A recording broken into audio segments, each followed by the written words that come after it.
Inilah Indonesia dahsyat. Kita mendatangi satu pulau dari kepulauan yang ada di Indonesia, yaitu Pulau Jawa, persis di Jawa Tengah. Indonesia dahsyat. 700 km di sebelah selatan Pulau Jawa ini. Di dasar laut ada bekas kendaraan raksasa yang dahsyat. Inilah bukti Indonesia dahsyat. Semua orang bisa mengakses lewat Google Earth. Bekas kendaraan ini sejajar dengan Pulau Jawa. Anda bisa lihat perhitungannya dengan Google Earth. Lebarnya 13 km. Dahsyat. Indonesia dahsyat. Kendaraan beroda gigi dengan lebar 13 km di dasar laut. Inilah contoh sebuah pernyataan dahsyat. Indonesia dahsyat. Bekas roda gigi ini sejajar dengan Pulau Jawa, 700 km di selatan Pulau Jawa di dasar laut.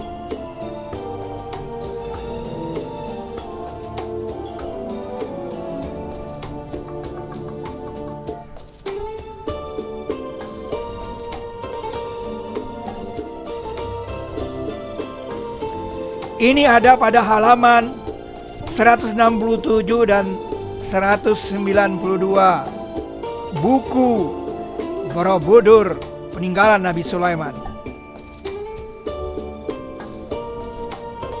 Lebar kendaraan ini 13 km. Itulah bukti Indonesia dahsyat.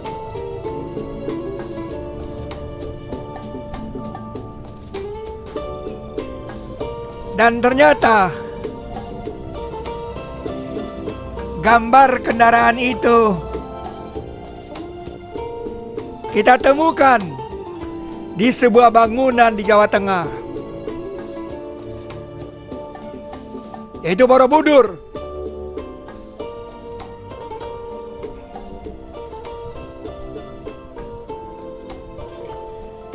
Yaitu di sini.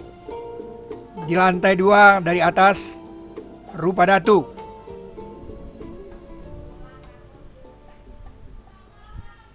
Dan itu ada pada halaman 192. buku Borobudur peninggalan Nabi Sulaiman. Ini dia gambar kendaraan lapis baja. Sebuah relief di lantai kedua dari atas, rupa datu. Ini roda pada alat pengeruknya. Ini petak, tanda dia benda teknik. Di sini ekspresinya seperti ini kalau dia sedang operasi. Sedang beroperasi kira-kira seperti ini.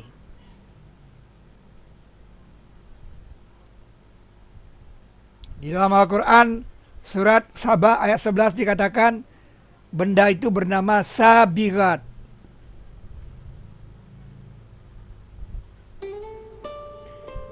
Itu adalah kamus dari kata dahsyat.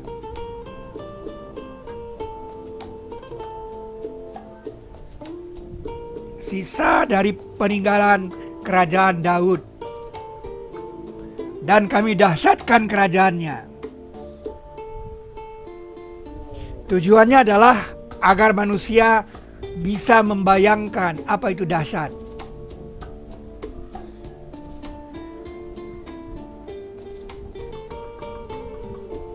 (13 kilometer). Kalau lebar kendaraan itu 13 kilometer, Anda bisa bayangkan berapa tingginya dan berapa panjangnya.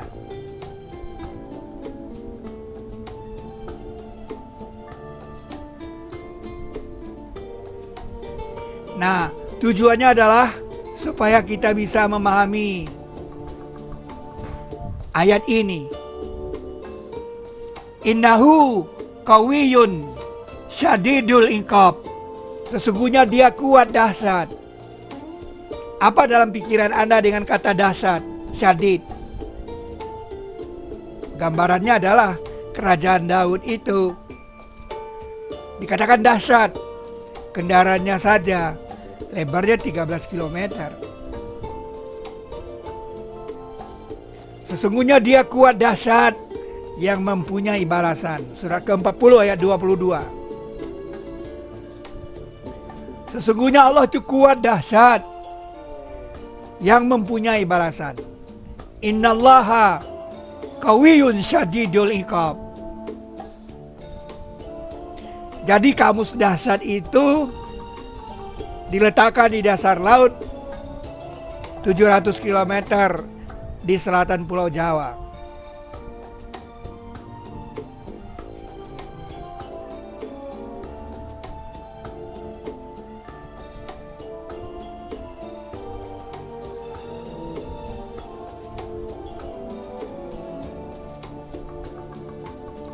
Dan kami dahsyatkan kerajaannya. Wasadatna mulkahu. Surat Sad ayat 20. Surat ke-38 ayat 20 pada Al-Quran.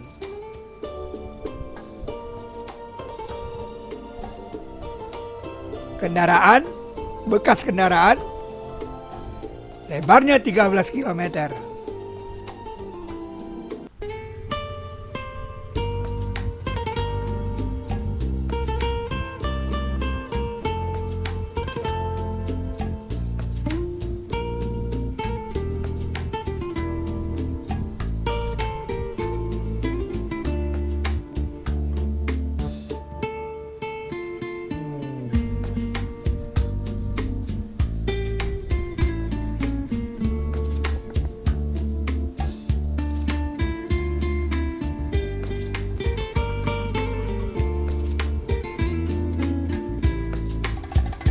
Akibatnya kita mendatangi Borobudur. Kita melihat di bagian tengahnya seperti piring terbang.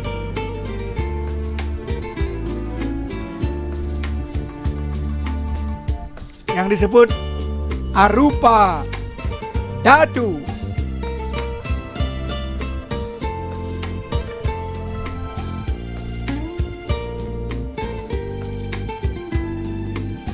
Kalau kita berhitung dari sana,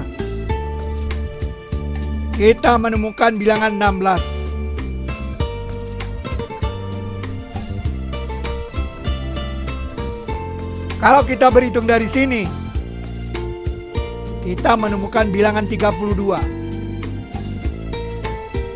Dua kalinya. Tetapi orang yang membuat Arupa Datu ini tahu persis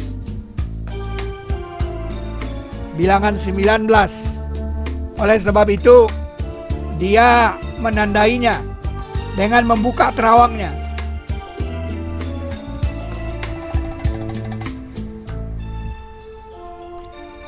Kalau kita lanjutkan 16 ini ke sini, jadi 17.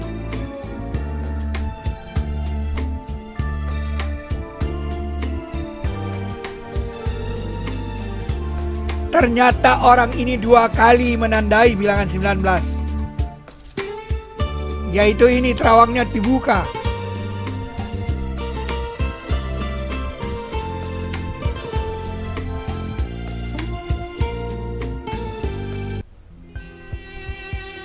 Kalau 32 ini kita lanjutkan ke sini,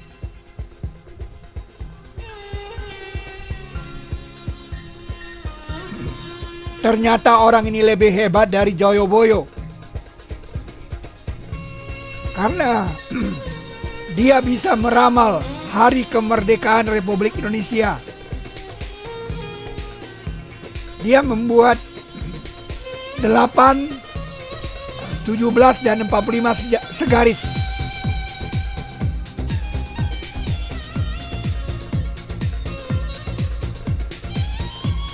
Dari sini Anda lihat 19 dibuka, 17 di sini. Dia lanjutkan 32 dan dia masuk. Dia menandai lagi 19 sebagai bilangan yang terakhir. Sehingga 45 di sini. Kalau ini 19 berarti dia harus jalan mundur. Sehingga 8 di sini. Jadi dia menandai 19 awal dan 19 akhir. Dan sekaligus dia membuat kalender Agustus 1945 tanggal 17. Adalah hari kemerdekaan Indonesia dahsyat.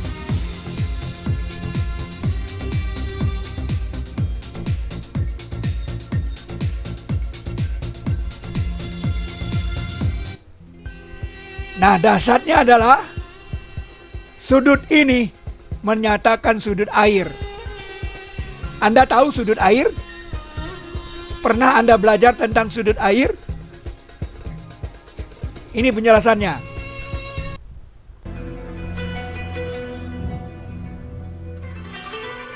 Molekul air terdiri dari oksigen dan dua hidrogen. Dua hidrogennya membentuk sudut 104,5 derajat. Itulah air H2O yang Anda minum, yang menjadi dasar kehidupan makhluk hidup. Dan kami menjadikan setiap makhluk yang hidup itu dari air. Dan dari airlah kami jadikan setiap yang hidup. Makhluk hidup tidak bisa hidup tanpa air.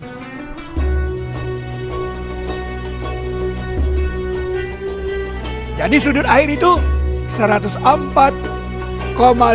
derajat. Ada di Borobudur, di Indonesia dahsyat. Itulah Indonesia dahsyat. Dan penduduknya mengatakan, ini tanah airku. Tanah airku.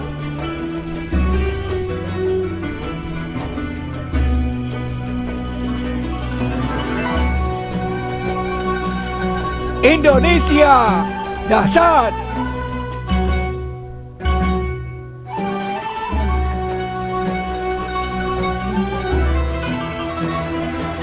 Tanah airku.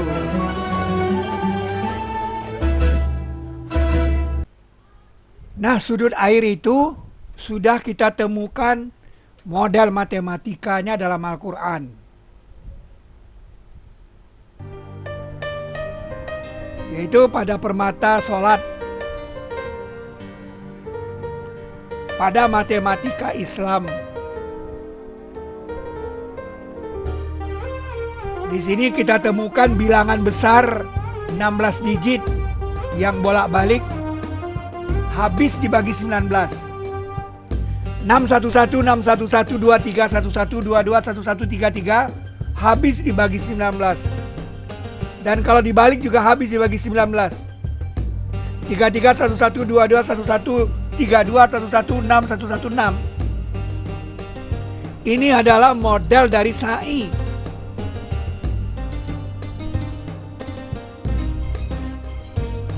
Ada dalam matematika Islam. Nah, model sa'i ini berasal dari permata Al-Quran. Kalau kita kembalikan ke permata Al-Qurannya, kita bisa menghitung sudut ini.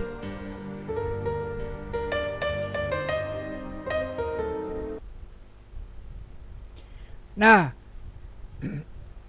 kita kembalikan ke permata Al-Qurannya, ternyata sudutnya menunjukkan sudut air 29/100, ini 29 biji semuanya, per 100 kali 360. Nah, 100 kurang 29 itu 71. Di sini ada kode surat Nuh, diletakkan di surat ke-71 sebagai kode air. Ini ada pada halaman 238 buku Borobudur peninggalan Nabi Sulaiman itu. Disinilah dipasangkan antara sa'i dan sudut air.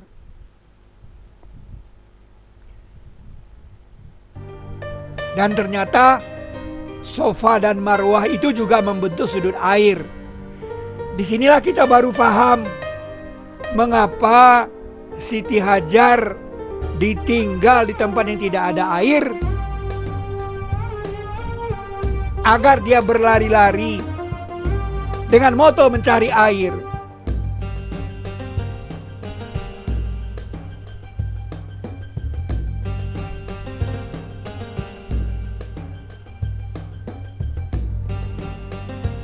Dan itu merupakan penyempurnaan kalimat.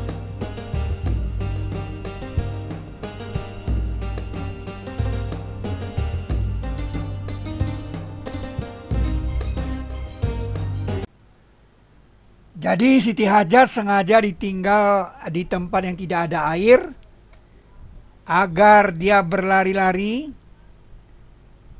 di sana dengan moto mencari air. Ternyata ada sudut air di sana. Kalau sekadar berkeringat mencari air, pertanyaannya adalah, apa dalam pikiran Anda ketika Anda sa'i?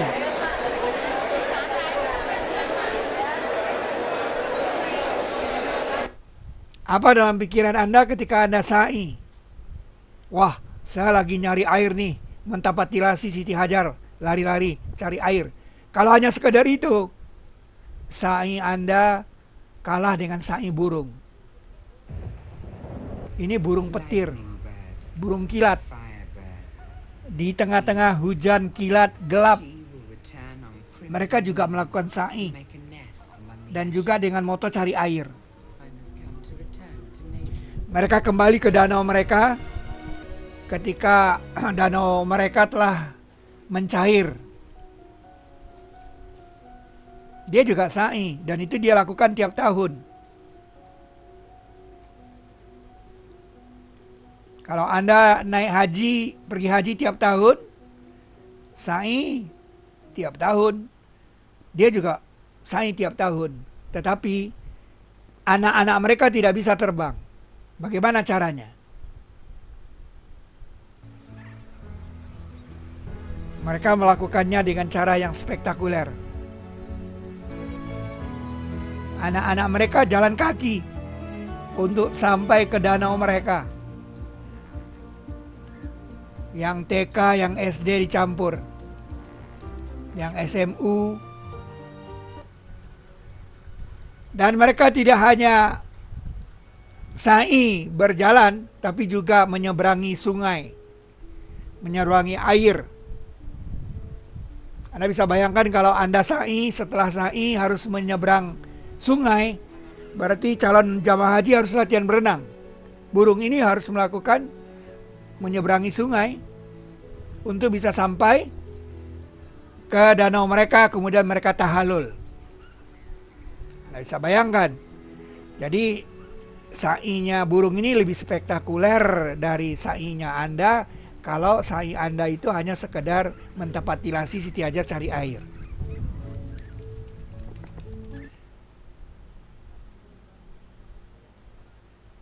Pertanyaannya adalah, apa kelebihannya sa'i yang dibangun di sini sampai dikatakan inna safa wal marwa min sa'irillah? Yang pertama itu yang perlu kita tahu adalah kita diperintah tawaf di sana.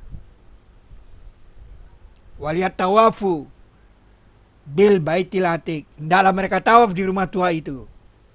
Dengan kacamata matematika, itu adalah pembuatan titik di sana. Sebuah titik dibuat di sana. Kemudian dikatakan lagi, sesungguhnya Safa dan Marwah sebagian dari syiar Allah. Safa dan Marwah syiar Allah. Dan dengan Anda melakukan sa'i, Anda membuat 2 titik di sana.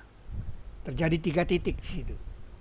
Kemudian dikatakan lagi, dan jadikanlah sebagian dari makam Ibrahim sebagai tempat sholat. Anda membuat sebuah titik lagi di sana. Terjadilah 4 titik. Nah, 4 titik ini adalah 4 titik yang menggambarkan tata surya kita. Itu sebab Safa lebih dekat ke Ka'bah dari Marwah.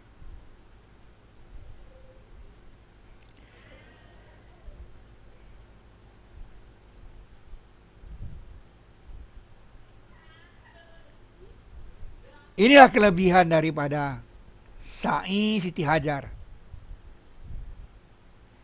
Dan itu adalah kerajaan-kerajaan. Modal dari kerajaan-kerajaan. Kepada Nabi Ibrahim dilihatkan kerajaan-kerajaan. Langit dan bumi. Pertama dia melihat bintang. Kemudian dia melihat bulan.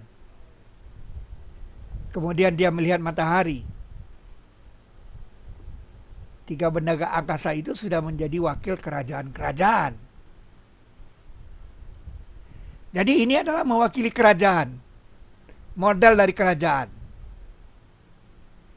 Benda-benda langit yang saling berhubungan. Modal dari kaukab, bulan, dan matahari. Ini bulan dan ini kaukab Mars yang dilihat Nabi Ibrahim.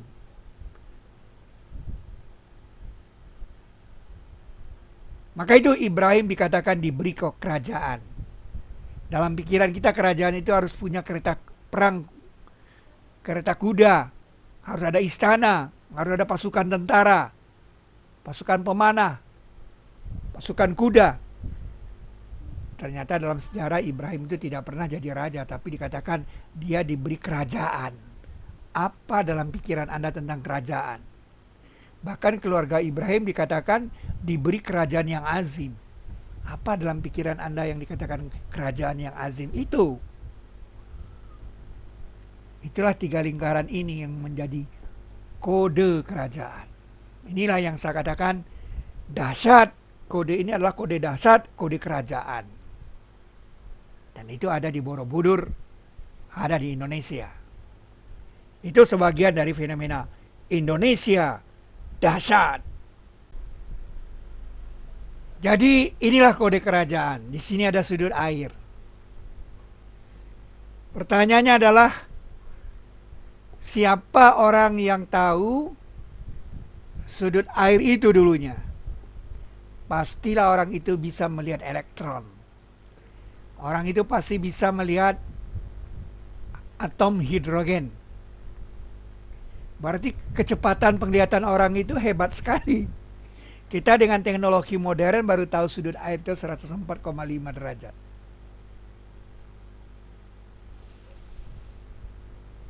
Nah, ending dari cerita ini bukan itu. Ending ceritanya itu di sini.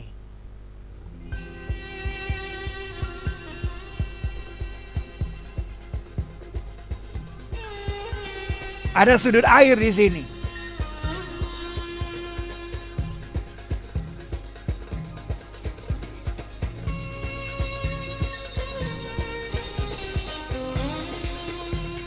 Dan ada sudut air di sini.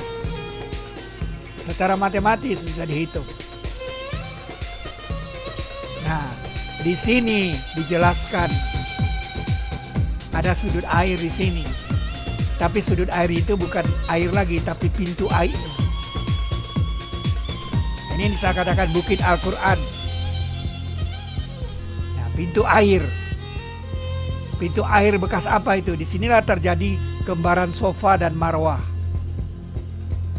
Bukit Al-Quran. Anda bisa bayangkan, ini bekas pintu air yang sangat besar. Peristiwa apakah yang menyebabkan air keluar dari bumi? Inilah kisah Nabi Nuh. Air keluar dari bumi. Itu pintu airnya. Jadi kalau ingin tahu bagaimana bukit Sofa dan Marwah terjadi, yaitu dari pinggir dari pintu ini. Kembaran Sofa. Nah, ini adalah bukit pasir Al-Ahqaf.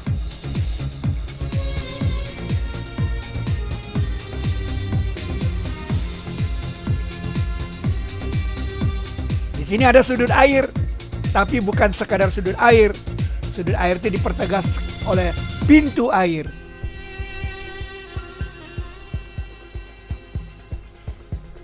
Barulah orang sadar sekarang bahwa bekas sungai itu, bekas jalan air itulah yang dikatakan jalan.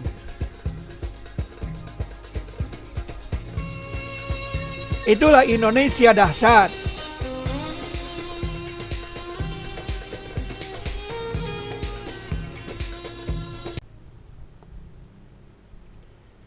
Nah, disinilah kita melihat ada orang yang bisa melihat dengan kecepatan tinggi.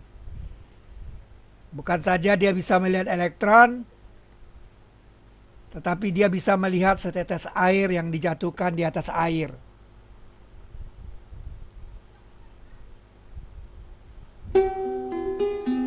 Di dalam surat ke-11 ayat 7 dikatakan, dan adalah arsnya atas air.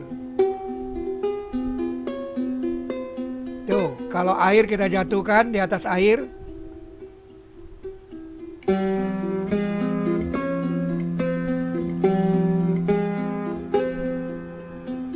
seperti itu dia. Tapi kita tidak bisa melihat bangunan itu. These specialized high-speed cameras shoot 10,000 frames a second. Padahal dia sudah 10.000 gambar per detiknya. Masih sulit kita lihat. Nah, bagaimana Anda bisa melihat kecepatan seperti itu? Kalau begitu kita harus mempercepatnya lagi menjadi 300.000 gambar per detik.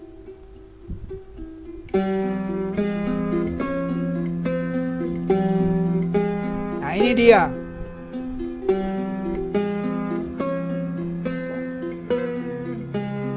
Setetes air dijatuhkan di atas air.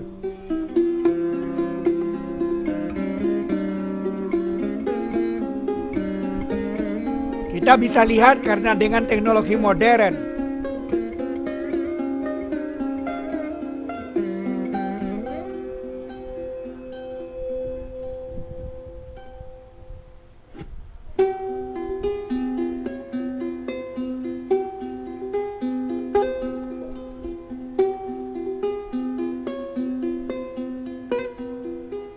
Nah, itu dia. Bangunan itu. Itu yang dikatakan bangunan di atas air.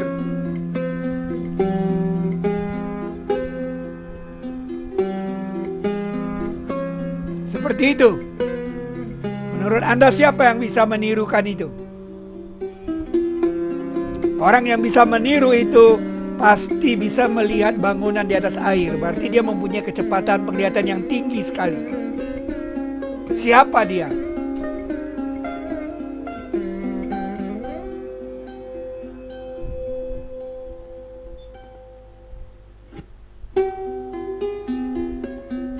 Dia adalah orang yang bisa membelenggu setan.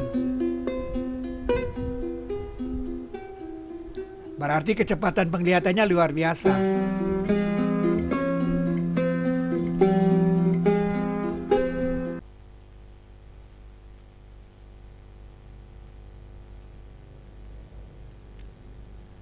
Dan setan-setan setiap sebagai pembangun dan penyelam. Dan yang lain dibelenggu di dalam asfalt. Pertanyaannya adalah, mana buktinya bahwa Nabi Sulaiman bisa mempekerjakan setan membangun dan menyelam? Buktinya itu adalah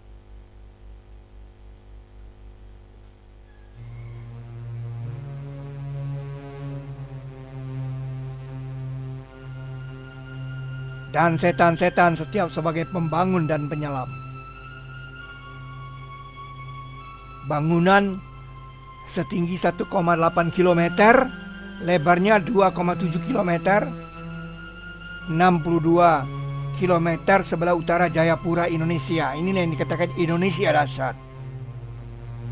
Kalau Anda meletakkan piramida Khufu di sini, hanya sebesar ini, setinggi ini. Kalau Anda meletakkan Burj Khalifa, bangunan tertinggi di dunia, hanya setinggi ini. Ini Anda lihat di dasar laut, panjangnya 112 km, sejajar dengan Khatulistiwa.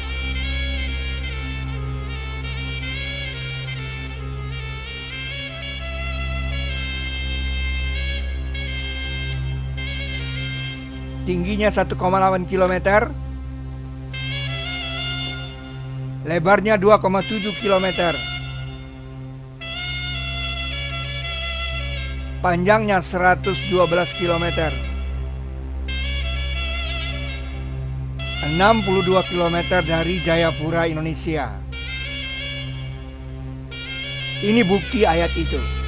Surat Shad ayat 37-38. Dan setan-setan setiap sebagai pembangun dan penyelam, dan yang lain dibelenggu di dalam asfalt.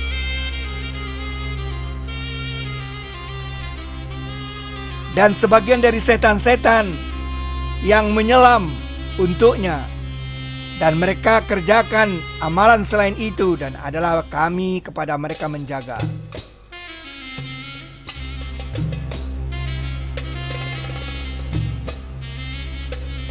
Dan sebagian dari jin, orang yang bekerja di hadapannya dengan izin Rabb-Nya.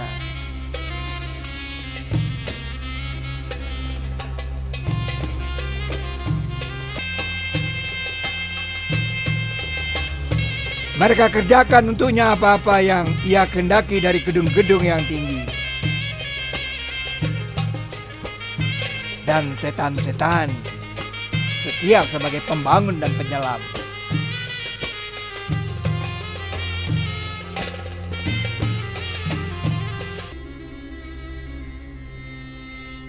Ini manuver di dalam laut.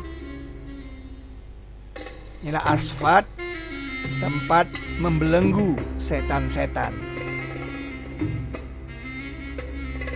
Dan itu bisa dilakukan Nabi Sulaiman alaihissalam karena dia mempunyai kecepatan penglihatan yang luar biasa. Penglihatannya lebih cepat dari kecepatan larinya setan. Berarti Nabi Sulaiman bisa melihat elektron. Dia bisa melihat sudut air. Itu sebab Nabi Sulaiman dikatakan juga bisa mendengar suara semut. Itu bukti. Dan itu adalah contoh dahsyat. Kamus tentang dahsyat.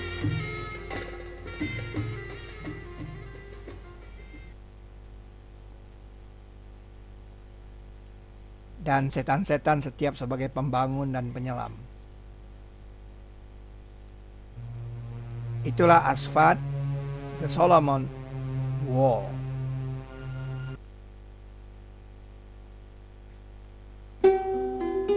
Akhirnya kita mendapat pemahaman baru terhadap ayat ini.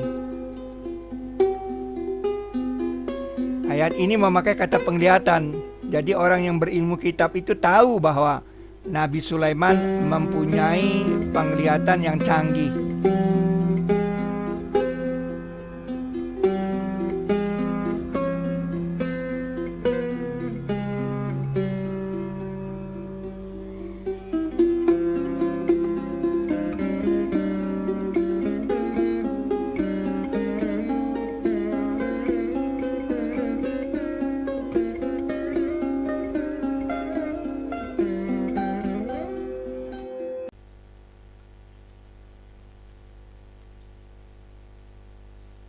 Dan sebagian dari jin, orang yang bekerja di hadapannya dengan izin Rabb-nya.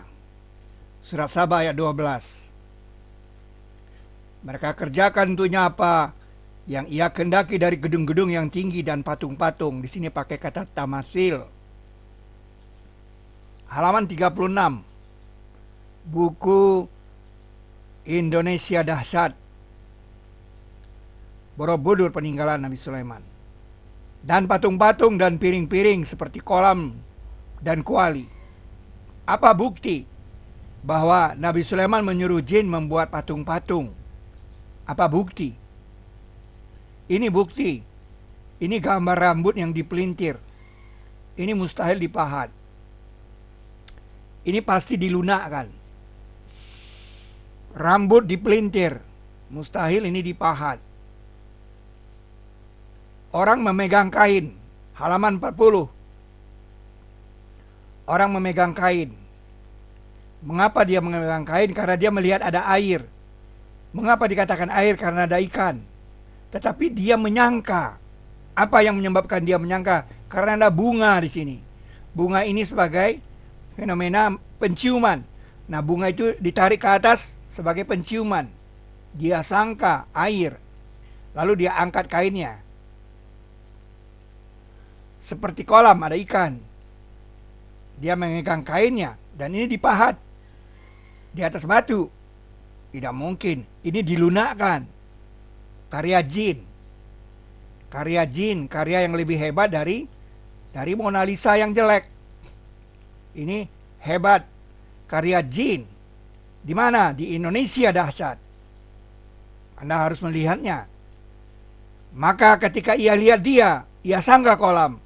Dan ia singsingkan kain dari dua betisnya. Surat ke-27 ayat 44. Ini batu gangsing. Dibubut. Mana ada mesin bubut batu.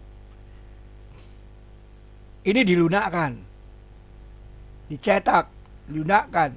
Diputar. Seperti membuat guci. Dan bukan satu, tapi banyak. Mustahil dipahat. Kalau dia patah di sini wajar, tapi kalau dia patah di sini, itu namanya mengelotok ketika dia masih lunak. Halaman 45. Buku Borobudur peninggalan Nabi Sulaiman. Itu bukti bahwa sebagian dari jin, orang yang bekerja di hadapannya dengan izin Rabb-nya.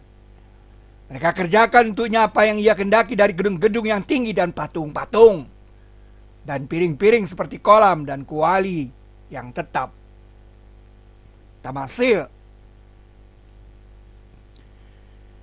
Ingatlah, untuk setiap kabar itu ada faktanya. Dan nanti kamu akan mengetahuinya.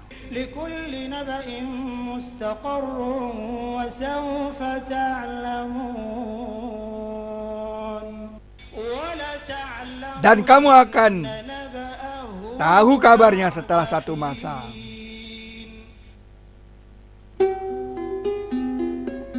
Itulah arsnya atas air.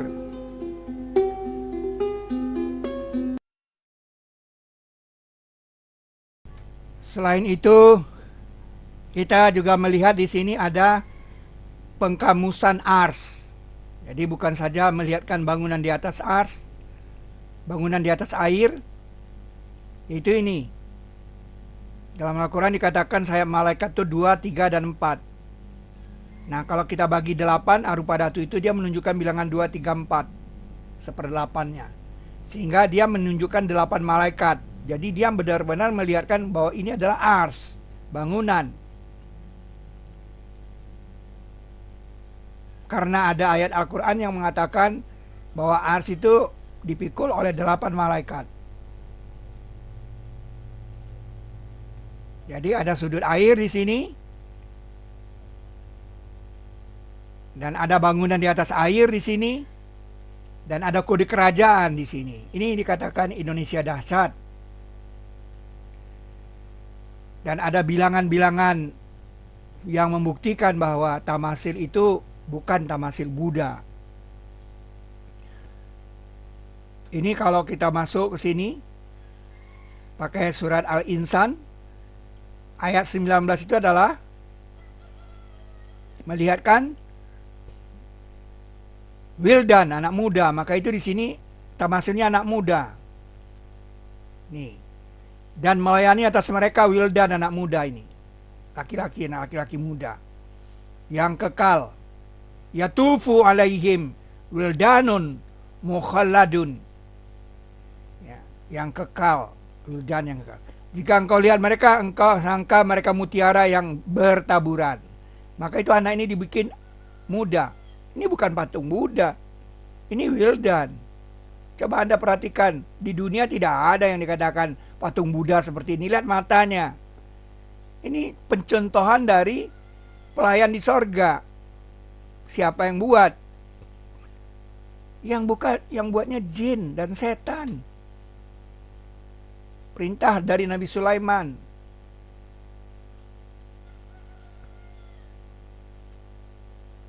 Nah, kalau saudara masuk di sini dengan surat Saba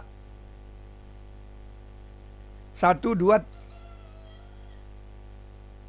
3, 4 terus sampai 14, ternyata di surat Saba ayat 14 itu ada pernyataan Nabi Sulaiman runtuh. Dan ini di nomor 14 ini kosong.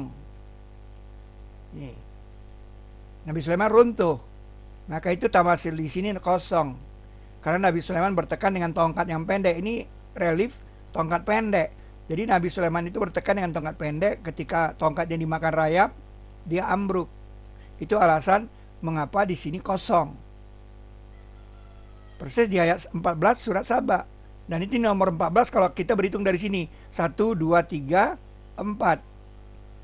Nah, kalau ini surat Al-Insan itu ayatnya 31. Kalau kita lanjutkan dengan surat Tur, surat gunung, 1, 2, 3, 4, 5, 6, 7, terus 24. Ternyata surat Tur ayat 24 itu berisi Gilman, pelayan sorga juga. Nih, dia pelayan juga di sorga, tapi dia tidak seperti wildan. Dia mutiara yang tersimpan. Kalau wildan, mutiara yang bertebaran. Dia dibikin agak tua. Supaya apa? Supaya kita bisa mengenali si wildan. Wildan muda. Jadi ini muda, ini agak tua. Ini wildan, ini Gilman. Bukan Buddha. Yang mana yang Buddha? Anda lihat bibirnya. Beda bibirnya dengan ini kan. Ini agak pendek bibirnya. Ini Sulaiman, Solomon. Nah, ini bukti bahwa pembuatannya tidak dipahat. Kalau dipahat dia pasti tajam seperti ini pecah. Ini belum selesai. Nabi Sulaiman ini kita temukan. Ini dia.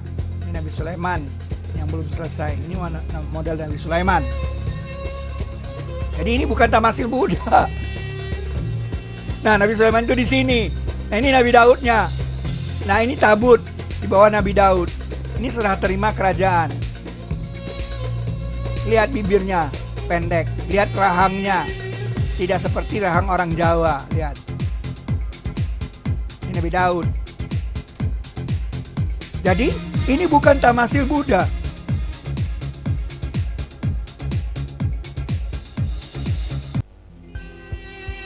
Hilman dan Wildan. Itu dia. Dan itu dengan Al-Quran Code, ketiga kode ini habis bagi 7.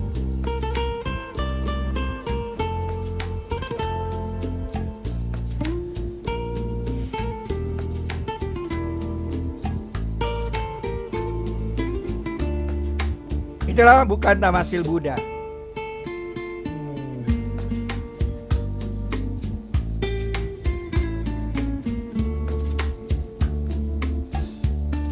Ada ilmu kitab di sini.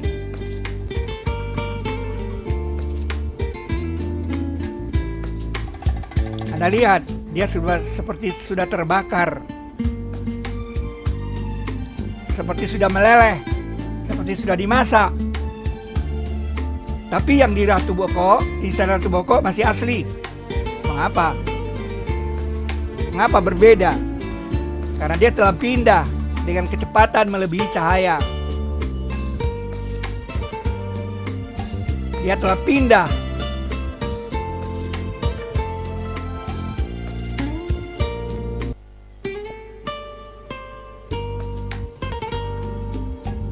Itulah arupa datu. Itulah bukti Indonesia dahsyat.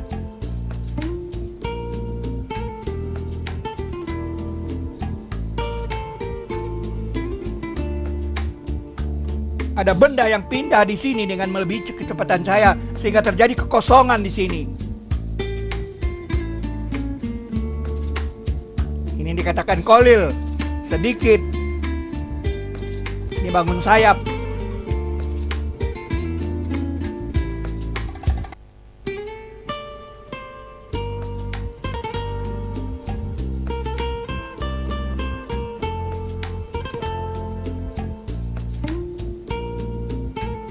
Demikian Indonesia dahsyat, Borobudur, peninggalan Nabi Sulaiman alaihissalam.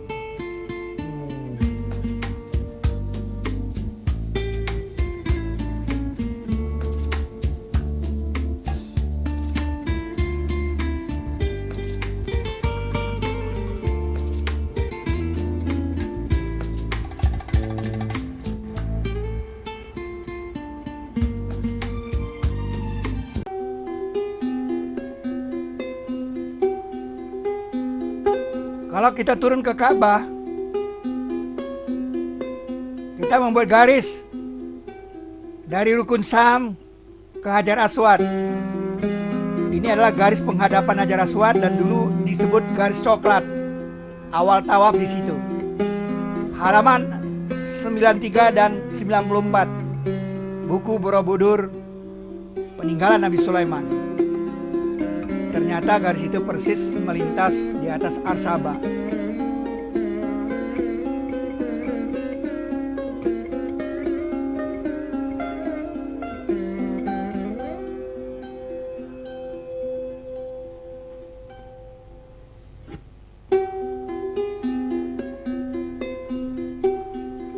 Bukan itu yang jadi masalah. Menurut Google Earth, garis itu membentuk sudut 104,5 adalah sudut air.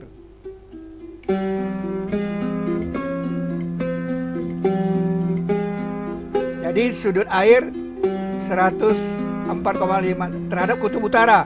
Karena kutub utara itu 0 derajat. Sehingga seolah-olah ada model atom H2O di bumi. Sehingga dia memberikan pengertian baru kepada kita bahwa tawaf itu mewakili tawaf hidroksigen.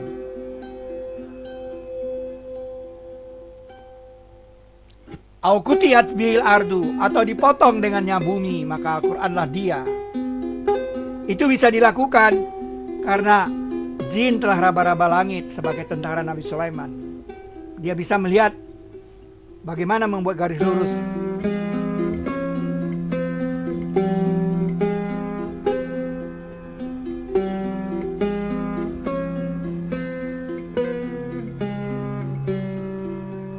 Seperti mereka telah membuat segaris Borobudur, Pawon, dan Mendut. Padahal Mendut dan Pawon ini dibatasi oleh sungai.